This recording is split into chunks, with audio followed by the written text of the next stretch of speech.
À événement exceptionnel, dispositif exceptionnel. Ce lundi matin, le conseil départemental de Haute-Savoie s'est délocalisé pour tenir sa séance publique. Au programme des débats, la délibération concernant le schéma départemental de développement universitaire et scientifique. C'est donc dans l'amphithéâtre B14 de l'école Polytech à Annecy-le-Vieux qu'ont été votés ces crédits. Nous mettons à nous seuls plus que l'État, la région et l'agglomération d'Annecy réunis.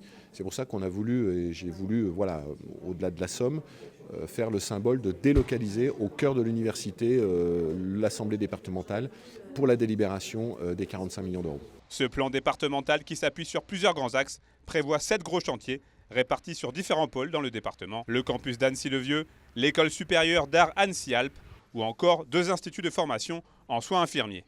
Le département va donc investir 45 millions d'euros dans le secteur universitaire et dans celui de la recherche, alors qu'il n'en a pas la compétence. D'abord, l'enseignement, le savoir, la transmission du savoir, c'est vraiment une priorité. Le pôle universitaire, il offre à des jeunes de Haute-Savoie de pouvoir faire leurs études ici et non pas aller à Grenoble, à Lyon ou ailleurs.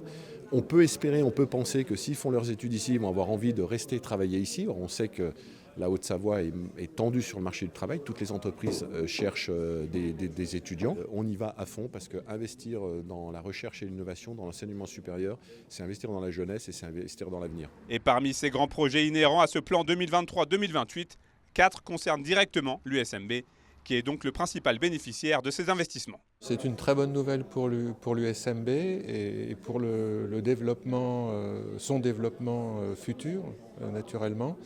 Il y a à la fois deux constructions nouvelles, ou 3 constructions nouvelles plutôt, avec le bâtiment d'accueil de site, l'extension de la MAPI et la ruche, et puis le bâtiment formation professionnelle INSPE.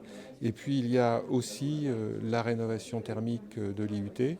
Et là, on a devant nous des chantiers importants en matière d'économie d'énergie. Aujourd'hui, ce sont plus de 15 000 étudiants qui sont inscrits sur les 3 sites de l'université Savoie-Mont-Blanc. L'ambition affichée est de faire grimper ce nombre à 20 000 d'ici à quelques années. Cette enveloppe bienvenue pourrait permettre d'atteindre cet objectif.